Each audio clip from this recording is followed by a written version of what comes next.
দর্শক, আজকের এই বিশেষ আপডেটে আপনাদের সবাইকে স্বাগতম। আজ 16ই জুলাই 2026, আর আজ আমরা দেখতে পাচ্ছি মধ্যপ্রাচ্যের পরিস্থিতি কিভাবে মুহূর্তের মধ্যে নিয়ন্ত্রণের বাইরে চলে যাচ্ছে। শুরুতেই আজকের ব্রেকিং হেডলাইন্সগুলো একটু শুনে নিন। ইরানের হামলায় আমেরিকার সামরিক ঘাঁটিগুলোর কতটা ধ্বংসলীলা হয়েছে তার প্রথম স্যাটেলাইট ছবি অবশেষে আজ সামনে চলে এসেছে। অন্যদিকে আমেরিকা গতকাল দুপুরবেলা টানা 90 মিনিট ধরে ইরানের উপর অবিরাম বোমা বর্ষণ করেছে। হরমুজ প্রণালী নিয়ে সংঘাত এখন আরও মারাত্মক রূপ নিয়েছে। আমেরিকার সমস্ত হুমকিকে ধোঁয়ায় উড়িয়ে দিয়ে ইরান হরমুজে জাহাজগুলোর উপর সরাসরি ফায়ার শট চালিয়েছে আবারও কাল। আর এর সাথেই দেখবেন ডোনাল্ড ট্রাম্প কিভাবে মিনাব স্কুলে নিহত 150 জনেরও বেশি ইরানি শিশুর মৃত্যু নিয়ে প্রশ্ন তুলে দিয়েছেন। এমনকি আমেরিকার বোমাবাজিতে আতঙ্কিত হয়ে জঙ্গলের বন্য প্রাণীরা পর্যন্ত কেন শহরের রাস্তায় নেমে এসেছে সেটাও আজ আপনাদের দেখাবো। হেডলাইন্স তো শুনলেন, কিন্তু আসল খবরগুলো এর চেয়েও অনেক বেশি গভীর। চলুন খবরের বিস্তারিত শুরু করা যাক। দর্শক, ইরান যখন আরব দেশগুলোতে থাকা আমেরিকার সামরিক ঘাঁটিগুলোতে একের পর এক মিসাইল আর ড্রোন ফেলছিল, তখন ভিতরের আসল ক্ষতিটা কতটুকু হয়েছে তার কোনো ছবি এতদিন সামনে আসেনি। সম্ভবত আমেরিকা কখনোই সেই ছবি সামনে আনতো না, কিন্তু স্যাটেলাইট ছবির কল্যাণে অবশেষে ইরানের হামলার সেই ধ্বংসলীলার ঝলক দুনিয়ার সামনে আজ একটু একটু করে আসতে শুরু করেছে। গতকাল 15ই জুলাই সন্ধ্যায় কিছু নতুন স্যাটেলাইট ছবি সামনে আসে। সবচেয়ে মজার ব্যাপার হলো, এই ছবিগুলো কোনো ইরানি মিডিয়া নয়, বরং ইসরায়েল ও আমেরিকার সমর্থক সোশ্যাল মিডিয়া হ্যান্ডেলগুলোই প্রথম ফাঁস করেছে।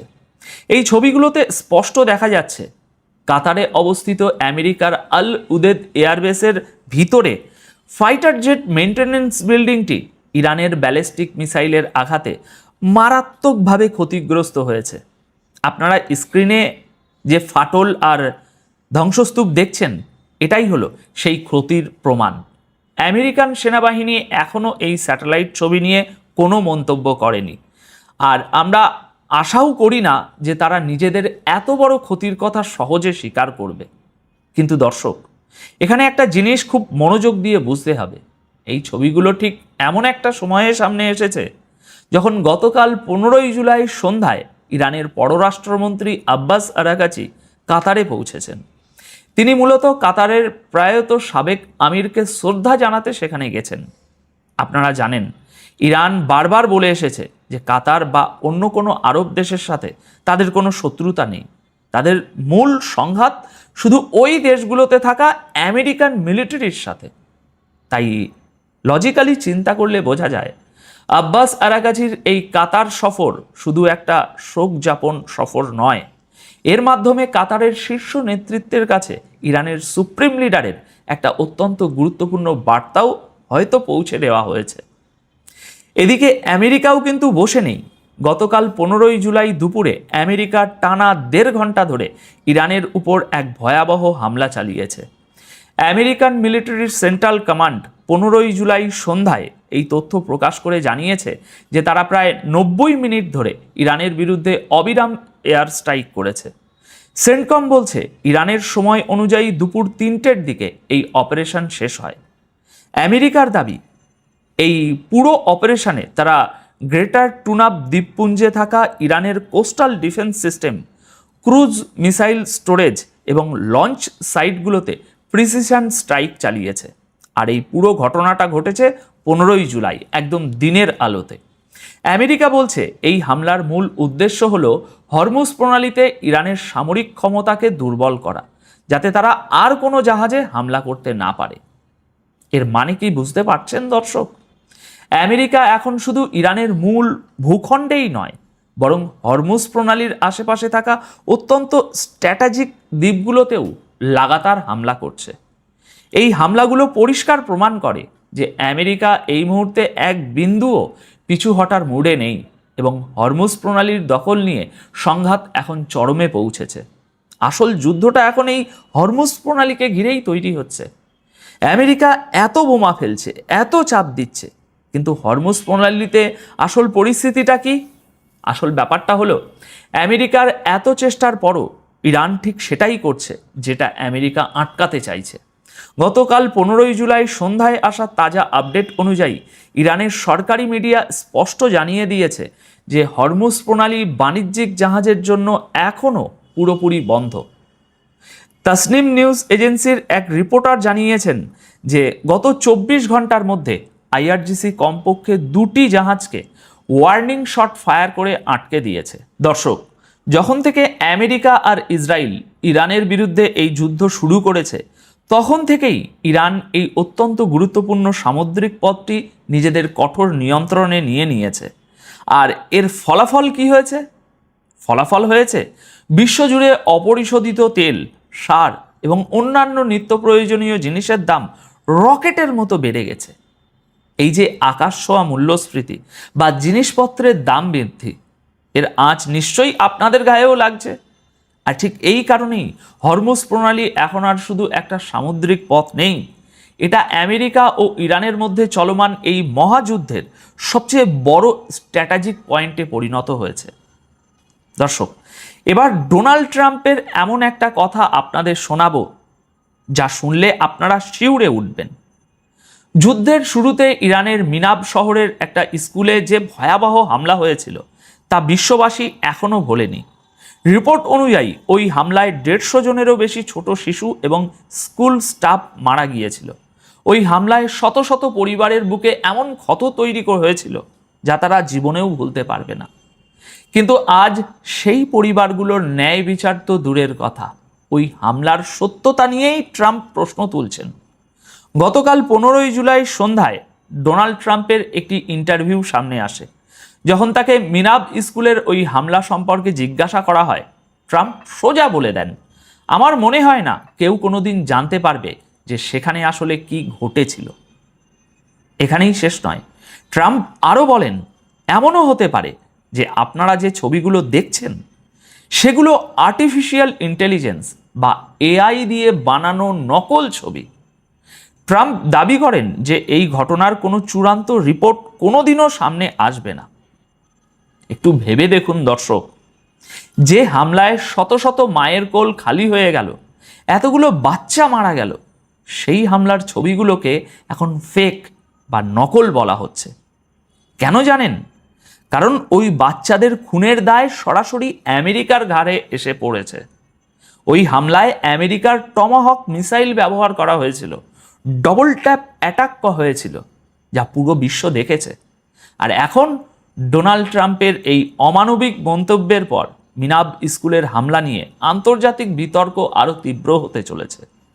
নিজেদের অপরাধ ঢাকতে এখন তারা মৃত শিশুদের ছবিকে এআই বলে চেষ্টা করছে।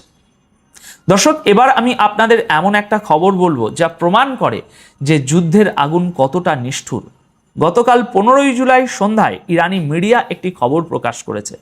হরমুজ প্রণালীর উত্তর পশ্চিমে অবস্থিত খার্গ আইল্যান্ডে আমেরিকা লাগাতার বোমাবর্ষণ করছে। আর এই প্রচণ্ড বিস্ফোরণের শব্দে আতঙ্কিত হয়ে একপাল হরিণ জঙ্গল ছেড়ে সোজা শহরের রাস্তায় নেমে এসেছে। বোমার ভয়ে প্রাণ বাঁচাতে এই নিরীহ বন্যপ্রাণীরা আজ মানুষের লোকালয়ে আশ্রয় খুঁজতে বাধ্য হচ্ছে। এই ছবিগুলো আমাদের মনে করিয়ে দেয় দর্শক, যুদ্ধ শুধু মানুষের ঘর ভাঙে না, এর প্রভাব ওই নিরীহ বোবা প্রাণীদের উপরও গিয়ে পড়ে, যারা বোমার শব্দে নিজেদের শেষ আশ্রয়টুকুও হারাতে বাধ্য হয়। দর্শক, আমরা দেখছি কিভাবে বিশ্ব এক ধ্বংসের দিকে এগিয়ে যাচ্ছে। একদিকে আমেরিকার মরিয়া হয়ে ওঠা, অন্যদিকে ইরানের নাছোড়বান্দা প্রতিরোধ। আপনাদের কি মনে হয়, ডোনাল্ড ট্রাম্প কি পারবেন তার এই মিথ্যে বয়ান দিয়ে মিনাব স্কুলের ওই বিশাল হামলার দায় এড়াতে? আপনাদের মতামত অবশ্যই কমেন্ট করে জানাবেন। কোনো মার্কিন প্রেসিডেন্টকে কি কখনো এত কম গুরুত্ব দিয়েছে বিশ্বের শেয়ার বাজার? আর তার কারণ কি সংবাদ মাধ্যমে ফাঁস হয়ে যাওয়া মারাত্মক কিছু তথ্য। ট্রাম্প হরমুজ প্রণালীতে 20% টোল বসানো এবং ইরানি জাহাজের উপর অবরোধের ঘোষণা করে বিশ্বের রাজনৈতিক মহলে শোরগোল ফেলে দিয়েছিলেন কয়েক ঘন্টা আগে। বিশ্ববাজারে তাৎক্ষণিকভাবে তার নেতিবাচক প্রভাবও পড়েছিল। তবে একে সাধারণ অর্থে মার্কেট কারেকশন বা মৃদু ঝাঁকুনি বলা চলে, ক্র্যাশ নয়। মানে বিশ্ব বাজারও পাগলা জগাইকে খুব একটা গুরুত্ব দেয়নি, কারণ সংবাদপত্র এর মধ্যে ফাঁস করে দিয়েছে ইরানের আসল তথ্য। তাতে বোঝা যাচ্ছে ইরানের বিরুদ্ধে বড় কিছু করার ক্ষমতা ট্রাম্পের আর এখন নেই। আর হলো ঠিক তাই, মাত্র 24 ঘন্টার মধ্যেই ট্রাম্প ডিগবাজি মেরেছেন, ফিরিয়ে নিয়েছেন তার শুল্ক ঘোষণার কথা। কিন্তু কি সেই সংবাদপত্রে প্রকাশিত তথ্য? মার্কিন গোয়েন্দারা ট্রাম্প প্রশাসনকে একটা মারাত্মক তথ্য জানিয়েছে। তারা জানিয়েছেন রাশিয়া ইরানকে এখন রিয়েল টাইম স্যাটেলাইট এবং গোয়েন্দা তথ্য শেয়ার করছে। মার্কিন গোয়েন্দা সংস্থা সিআই এর মতে রাশিয়ার দেওয়া যে কোনো ফিজিক্যাল অস্ত্রের চেয়েও এটা আরও ভয়ঙ্কর, কারণ আমেরিকার প্রতিটি হামলার নিখুঁত তথ্য এখন মুহূর্তের মধ্যে রাশিয়ার মাধ্যমে জেনে যাচ্ছে ইরান, এবং চীনের স্যাটেলাইট নেটওয়ার্কের মধ্যে ইরানকে ঢুকিয়ে নেওয়া হয়েছে। আর তাই তাদের সঙ্গে এই মুহূর্তে লড়তে যাওয়া একটা বিপজ্জনক কাজ হয়ে উঠতে পারে। দ্য ওয়াল স্ট্রিট জার্নাল আমেরিকার প্রতিরক্ষা দপ্তর পেন্টাগনের ভেতরের একটা চিত্র তাদের প্রতিবেদনে তুলে ধরেছে। এই প্রতিবেদনটি দেখাতে চেয়েছে ট্রাম্প জনসমক্ষে যুদ্ধ জয়ের দাবি করছেন, কিন্তু পেন্টাগনের গোয়েন্দা রিপোর্ট অন্য কথা বলছে। ইরানের মাটির তলার পরিকাঠামো ধ্বংস করা যায়নি, যা ধ্বংসের দাবি করা হচ্ছিল তার অনেকটাই তারা পুনরুদ্ধার করে ফেলেছে, এবং সেটা কিভাবে করেছে তারও একটা চমৎকার রিপোর্ট দিয়েছে তারা। আজকের এই এপিসোডে আপনাদের সামনে আনবো ইরানের এক অবিশ্বাস্য কামব্যাক প্রসঙ্গটা। যুদ্ধের বিরতির সময় কি করে ইরান ফের সাজিয়ে নিয়েছে তাদের প্রতিটি সামরিক ঘুঁটি, তাও তথ্য সহ সামনে আনবো। আর এর প্রতিটি তথ্য জেনে স্তম্ভিত হয়ে যাবেন।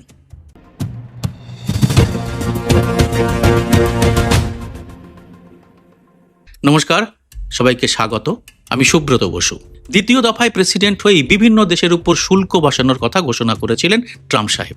বিশ্বজুড়ে তাতে একটা আতঙ্ক তৈরি হয়েছিল। বিভিন্ন দেশের শেয়ার বাজার হুড়মুড় করে পড়তে শুরু করেছিল। কিন্তু এবারের শুল্কের ঘোষণাকে বিশেষ কেউই আর পাত্তা দিল না কেন? আর কেনই বা মাত্র 24 ঘন্টার মধ্যেই পিছু হটলেন ট্রাম্প? এর কিছুটা উত্তর পাওয়া যাবে সংবাদ মাধ্যম থেকে। দ্য ওয়াল স্ট্রিট জার্নাল কয়েক ঘন্টা আগেই যুদ্ধ সংক্রান্ত কিছু খবর প্রকাশ করেছে। রয়টার্স এবং অন্যান্য সংবাদ মাধ্যমও প্রকাশ করেছে কিছু উপগ্রহ চিত্র। দ্য ওয়াল স্ট্রিট জার্নালের খবরে বলা হয়েছে পেন্টাগনের ভেতরেই এখন ভূমিকম্প লেগে গেছে। বেশ কিছু উপগ্রহ চিত্র একেবারে চোখে আঙুল দিয়ে দেখিয়ে দিয়েছে মার্কিন এবং ইসরায়েল সেনারা ইরানে যে ক্ষয়ক্ষতি করেছিল এই যুদ্ধবিরতির সময় তার অনেকটাই ঠিক করে ফেলেছে ইরান। মানে মার্কিন পরিকল্পনা একেবারে মাঠে মারা গেছে। যুদ্ধবিরতির আগে বা পরে ইরানের পক্ষ থেকে বারে বারে বলা হচ্ছিল একটাই কথা, সেটা হলো যুদ্ধবিরতির নামে ট্রাম্প আসলে সময় নিচ্ছেন। যুদ্ধবিরতিকে কাজে লাগিয়ে আমেরিকা তার ক্ষতি মেরামত করতে চায়। কিন্তু দ্য ওয়াল স্ট্রিট জার্নাল একেবারে উল্টো তথ্য সামনে এনে বিশ্বকে হতবাক করে দিয়েছে। যুদ্ধবিরতিকে নিপুণভাবে কাজে লাগিয়েছে আসলে ইরানই। গত এক সপ্তাহে মার্কিন সেন্ট্রাল কমান্ড ইরানের ভেতরে এবং উপকূলীয় অঞ্চলে হানা দিয়েছে। 300টিরও বেশি সামরিক এবং লজিস্টিক টার্গেটে কয়েক দফায় তীব্র বিমান এবং ক্ষেপণাস্ত্র হামলা চালিয়েছে আমেরিকা। তাদের প্রধান লক্ষ্যবস্তুগুলোর মধ্যে ছিল বন্দর আব্বাস। হরমুজ প্রণালীর মূল কেন্দ্রবিন্দু এই বন্দর নগরীতে আমেরিকার নৌ এবং বিমান বাহিনী ব্যাপক বোমাবর্ষণ করেছে। এছাড়া আক্রমণের আরেকটা লক্ষ্য ছিল বুশেহর প্রদেশ। ইরানের একমাত্র বেসামরিক পারমাণবিক বিদ্যুৎ কেন্দ্রটি ছিল এখানে। এতে আন্তর্জাতিক পরমাণু শক্তি সংস্থার উদ্বেগ অনেকটাই বেড়ে গিয়েছিল। তবে ইরানের দাবি পারমাণবিক চুল্লির কোনো ক্ষতিই করতে পারেনি মার্কিন সেনারা। আসলে হরমুজ প্রণালীর দখলের লড়াই যতটা না সামরিক শক্তির, তার থেকে অনেক বেশি স্ট্র্যাটেজিক। আবু মুসা দ্বীপ, কোহেস্তাক, সিরিক, জাস্ক এবং কেশম দ্বীপ ইত্যাদি ছোট ছোট অঞ্চল দখল এই স্ট্র্যাটেজির মধ্যে পড়ে। আমেরিকা একের পর এক এখানে বোমাবর্ষণ করেছে। দক্ষিণ পশ্চিমে ইরানের শিল্প শহর মাসাহর, সেখানেও বোমা ফেলা হয়েছে। উত্তর এবং দক্ষিণ পূর্ব ইরানের প্রধান প্রধান রেল লাইন এবং দুটো বড় সেতুতে আমেরিকা আঘাত এনেছিল। এর মধ্যে গোলেস্তান প্রদেশের একটা মূল পরিবহন রুট রয়েছে। পেন্টাগনের দাবি এই রুটগুলো ব্যবহার করে চীন এবং রাশিয়া থেকে অস্ত্রের কাঁচামাল এনে থাকে ইরান। তাই এটা খুবই গুরুত্বপূর্ণ রুট, আর এই জন্যেই এখানে হামলা চালিয়ে খুব আনন্দে ছিল মার্কিন সেনারা। কিন্তু সংবাদ সংস্থা ওয়ানা একটি প্রতিবেদনে জানিয়েছে মাত্র 24 ঘন্টার মধ্যে ওই সেতু মেরামত করে ফেলেছে ইরান। গোলেস্তান প্রদেশের গভর্নর আলী আসগার তাহামাসাবি জানিয়েছেন কোনো হুমকির মুখেই তারা নতি স্বীকার করবেন না। কিন্তু কি করে এত দ্রুত এই পরিবহন নেটওয়ার্ক মেরামত করে ফেলল ইরান? এই প্রযুক্তি তারা কোথায় পেল? আর এটাতে যে গোয়েন্দা তথ্য পেয়েছে আমেরিকা, তাতে পেন্টাগনে হুলস্থুল বেঁধে গেছে। একটা গোয়েন্দা সূত্রের দাবি, প্রযুক্তির এই চরম নিদর্শনের পেছনে রয়েছে চীন, আর এটাই এখন সব থেকে বড় মাথা ব্যথা পেন্টাগনের। গোলেস্তানের আখ কালা রেল সেতুটি মূলত চীন, তুর্কমেনিস্তান, ইরান রেল করিডরের একটি অংশ। এটি একটি অত্যন্ত গুরুত্বপূর্ণ আঞ্চলিক পরিবহন রুট। গত কয়েক মাসে এটা ব্যাপক স্ট্র্যাটেজিক গুরুত্ব লাভ করেছে, কারণ সামুদ্রিক জাহাজ চলাচলের রুটে যখন অচলাবস্থা তৈরি হয়েছে, তখন ইরান এই বিকল্প পথটির ব্যবহার বাড়িয়ে দিয়েছে। চীনের পাশাপাশি এখন এই করিডর রাশিয়ার পণ্য পরিবহনের জন্যও ব্যবহার করা হচ্ছে। আমেরিকার দাবি ছিল তাদের সাম্প্রতিক অভিযানে ইরানের বিমান প্রতিরক্ষা ব্যবস্থা, উপকূলীয় নজরদারি রাডার এবং ড্রোন ও ক্ষেপণাস্ত্র মজুত রাখার আন্ডারগ্রাউন্ড সাইট এবং আইআরজিসির প্রায় 60টিরও বেশি দ্রুতগামী ছোট ফাইটার বোট ধ্বংস করা গেছে। কিন্তু পাল্টা আঘাতের নামে ইরান যে কৌশল নিচ্ছে, তাতে এখন কি দিশেহারা ট্রাম্প? আমেরিকার এই নজিরবিহীন আগ্রাসনের জবাবে ইরানের ইসলামিক রেভলিউশনারি গার্ডস 85 থেকে 100টি মার্কিন লক্ষ্যবস্তুতে আঘাত এনেছে বলে দাবি করেছে। দ্য ওয়াল স্ট্রিট জার্নালের রিপোর্টে উল্লেখ করার মতো বিষয়টি হলো, ট্রাম্প প্রশাসন যা দাবি করছে তা পুরোপুরি সত্যি নয়। ট্রাম্পের দাবি ইরানের নৌ ক্ষমতা পঙ্গু করে দিয়েছে আমেরিকা, কিন্তু বাহরাইন বা কুয়েতের মতো সুরক্ষিত মার্কিন ঘাঁটিতে যেভাবে সরাসরি রকেট এবং ড্রোন আছড়ে পড়ছে, তাতে স্পষ্ট বোঝা যাচ্ছে ইরান এখন যথেষ্ট শক্তি সঞ্চয় করে ফেলেছে। আর বাহরাইন, কুয়েত, কাতার, ওমান একটার পর একটা দেশ যুদ্ধে না থেকেও এখন ইরানের মিসাইল হানার ভয়ে তটস্থ। আমেরিকা কি তাদের রক্ষা করতে পারছে না? আর এটাই ইরানের আসল বার্তা। এইসব দেশগুলোর যদি আর আমেরিকাকে দরকার না হয়, তবে তার বিকল্প কি হবে? বিকল্পটা হলো ইরানের সাথে সরাসরি একটা চুক্তি করা। ইরান ওমানের মাধ্যমে ইতিমধ্যে এই দেশগুলোর কাছে সেই বার্তা পাঠিয়েছে। সহজ কথা, আমেরিকার দালালি ছাড়ুন, আমাদের শিবিরে আসুন। মধ্যপ্রাচ্যের দেশগুলো এখন বুঝতে পারছে আমেরিকার সাথে থেকে প্রতিদিন যুদ্ধের আতঙ্কে ভোগাচ্ছে ইরানের সঙ্গে সরাসরি একটা চুক্তি করে নেওয়া অনেক বেশি নিরাপদ। আর দ্য ওয়াল স্ট্রিট জার্নালের প্রতিবেদন তাদের সেই আতঙ্ককে আরও বাড়িয়ে দিয়েছে। পেন্টাগনের উচ্চপদস্থ কর্মকর্তাদের উদ্ধৃত করে এই জার্নাল জানিয়েছে, মার্কিন বিমান হামলায় ইরানের স্থায়ী রাডার সাইটগুলো ধ্বংস হয়েছে, এমনটাই ধারণা ছিল আমেরিকার। কিন্তু ইরান সেগুলোর জায়গায় ছোট এবং সহজে বহনযোগ্য মোবাইল রাডার বসিয়ে ফেলেছে। আর এই সহজে সরিয়ে নিয়ে যাওয়া যায় এমন রাডারগুলো মূলত ট্রাক এবং সাঁজোয়া যানের উপর বসানো থাকে। এক জায়গায় সচল হওয়ার পর কয়েক মিনিটের মধ্যেই এগুলো নিজেদের অবস্থান পরিবর্তন করে অন্য জায়গায় সরে যেতে পারে। ফলে মার্কিন উপগ্রহ বা ইসরায়েলি ড্রোন যখন কোনো র্যাডারের অবস্থান চিহ্নিত করে এবং সেখানে মিসাইল পাঠায়, ততক্ষণ তারা সেখান থেকে সরে গেছে। এই হিট অ্যান্ড রান প্রযুক্তির কারণেই আমেরিকার স্টিলথ যুদ্ধ বিমানগুলোর পক্ষে নিখুঁত হামলা চালানো কার্যত অসম্ভব হয়ে পড়েছে। ইরান কিন্তু রাতারাতি এই প্রযুক্তি একা গড়ে তোলেনি। এর পেছনে রয়েছে চীন এবং রাশিয়ার সরাসরি প্রযুক্তিগত সহায়তা।